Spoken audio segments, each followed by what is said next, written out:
Many women grow up believing that having a man means he's physically present, replies to messages, says "I love you" and shows up when needed.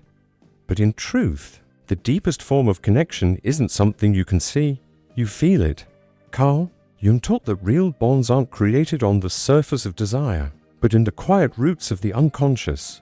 That is why some loves survive long silences, while some relationships collapse even when two people share the same bed every night. To have a man doesn't mean to possess him. It means to live in his emotional memory, to exist in the space of his mind he cannot detach from, even when he tries. When a man is emotionally attached, he doesn't need your constant presence to think of you. Your energy becomes symbolic to him, comforting, inspiring, and unsettling all at once. And the strange thing is that this connection does not form because of what you do, but because of who you are. When a woman stops chasing validation and stops bending herself to be chosen, something in her shifts. She moves from neediness to authenticity. And that shift triggers something ancient in the male psyche. He no longer sees just a woman, he sees a mirror of what his soul has been trying to understand.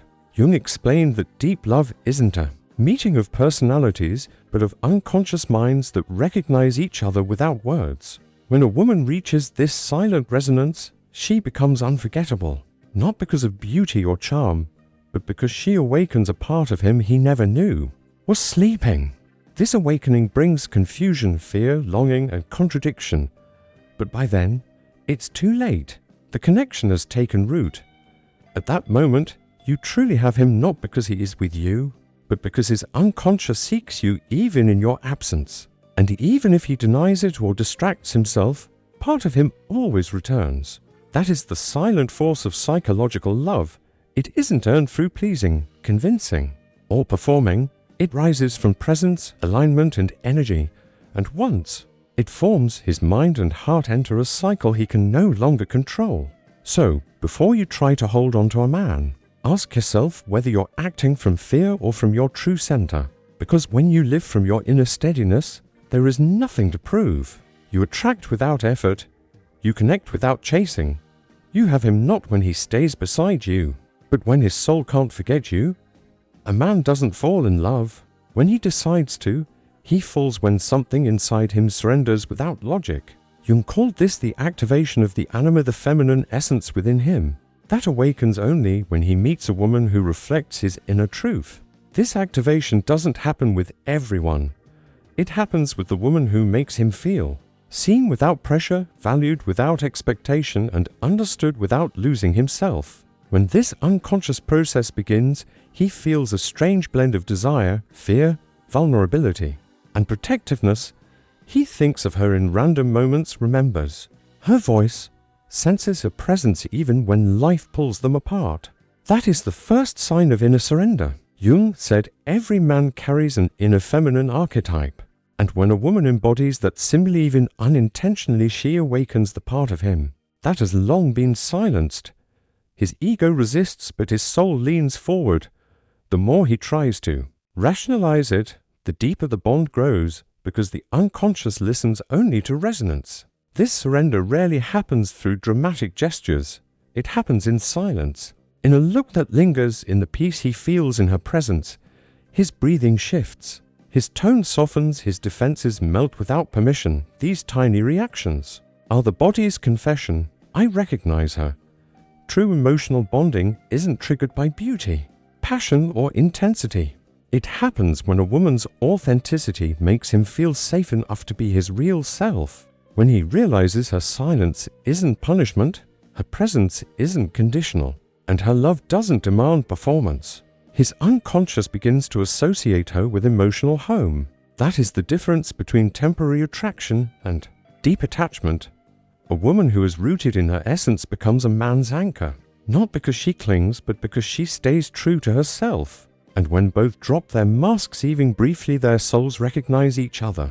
In a way the mind cannot understand, his unconscious begins to store you as part of his inner world. And that is when the earliest signs of attachment surface. He seeks you for no reason, reacts when you pull back, remembers small details you barely noticed, and sometimes dreams of you without understanding why. This isn't magic. It's psychological imprinting. Your energy has entered his emotional field, and his mind begins building invisible bridges to keep you near. Yet the biggest mistake many women make is believing attachment can be created by giving more, proving love, or offering everything. Real connection doesn't grow from overextension, but from equilibrium.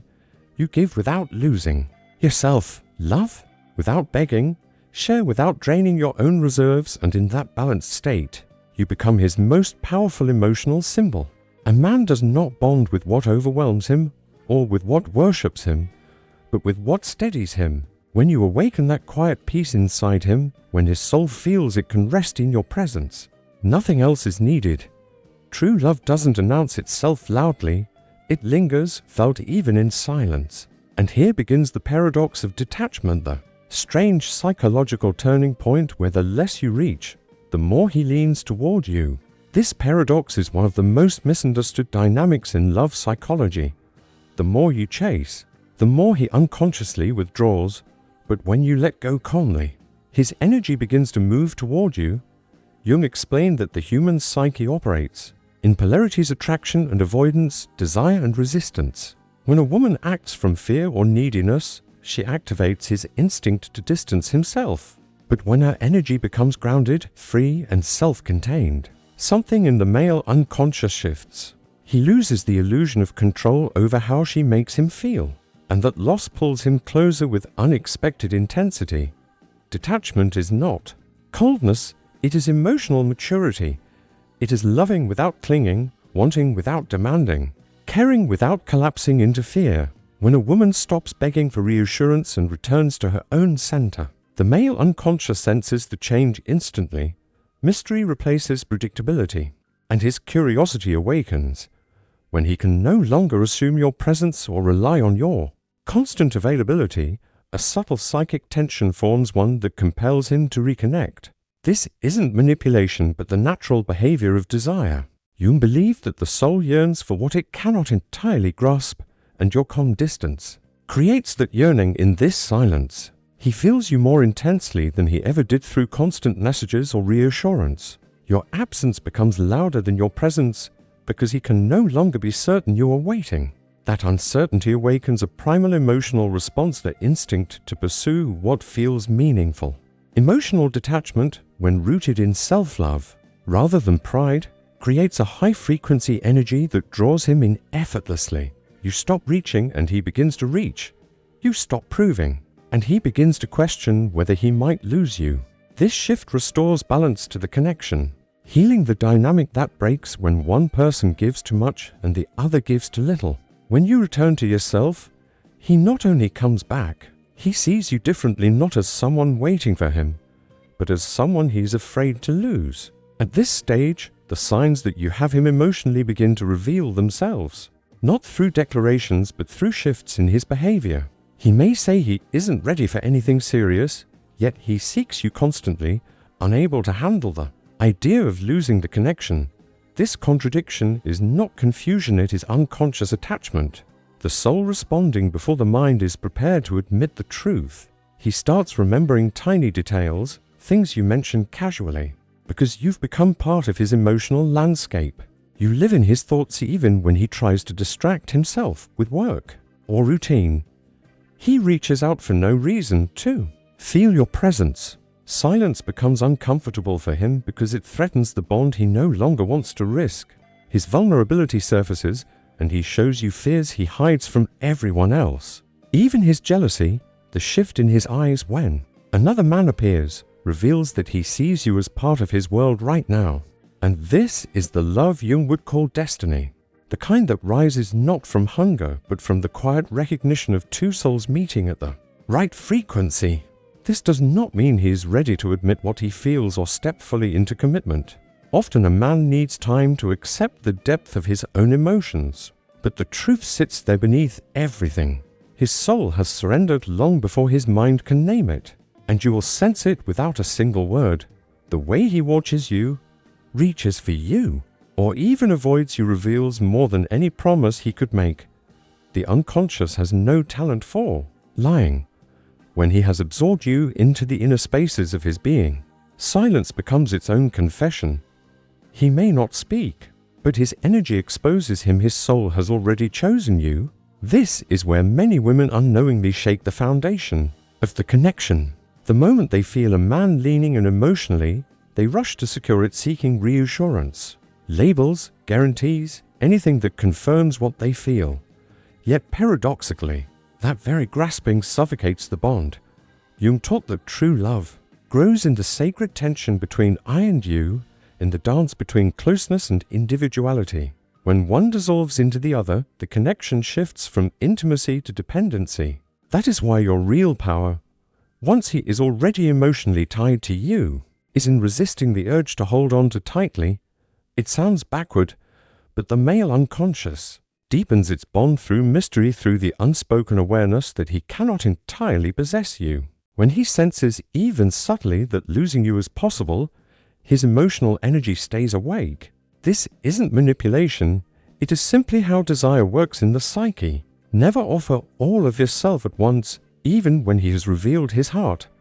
Total surrender without balance dulls the very spark that drew him to you. The male unconscious stops chasing what it believes it already owns. So keep your rhythms alive, your passions, your work, your friendships, your inner world. When he witnesses you living with purpose rather than orbiting around him, he feels both admiration and attraction. This combination is magnetic. It keeps him connected without feeling confined. Another essential key: never react out of fear or lack. If he withdraws momentarily, don't chase or panic. Men often need space to process emotions that overwhelm them. When you allow this space without punishing him, questioning him, or demanding explanations, you give him a rare experience, the presence of a woman who does not need to control him to feel secure. This emotional maturity draws him closer because it communicates safety, not pressure. Another principle: be a mirror, not a rescuer. You are not meant to heal his wounds or carry his shadows. Every man must walk through his own darkness. Your role is to reflect the man he is capable of becoming, not the one he is trying to escape. When your presence awakens his potential rather than catering to his pain, he forms a deeper, more conscious bond with you. It becomes connection rather than dependency. The next rule is to maintain your feminine, center your intuition, grace, empathy, and emotional intelligence without losing yourself. True feminine energy is powerful when anchored in self-worth, not self-abandonment. A woman who sits comfortably in her own presence radiates a calm that disarms a man's defenses. She doesn't beg, plead, or chase. She simply exists in her truth. This, Jung said, is what awakens in a man the recognition that he has found someone whole. Remember, the goal is not to conquer his mind but to touch his soul. And the soul responds only to authenticity. When you shine from your own light instead of depending on his, he feels that loving you elevates him rather than restricts him. That is the kind of bond that grows without you losing your self-connection, through serenity rather than struggle, desire through presence rather than pursuit. When a man risks his pride, his logic, or his comfort for a woman, it isn't because he has lost control, but because his unconscious recognizes something meaningful. Jung called this a symbolic resonance to inner worlds aligning beyond explanation. What begins as attraction must evolve into conscious love, where both choose each other freely, not from fear.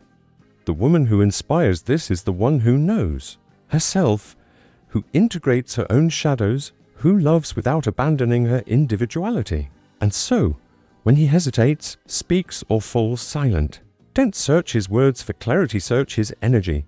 If he protects you, listens, tries to understand you even imperfectly, his soul is already with you. You do not need to prove yourself to be loved. True love reveals itself when both souls are ready. Real love does not bind, it expands. And that is the love Jung called destiny.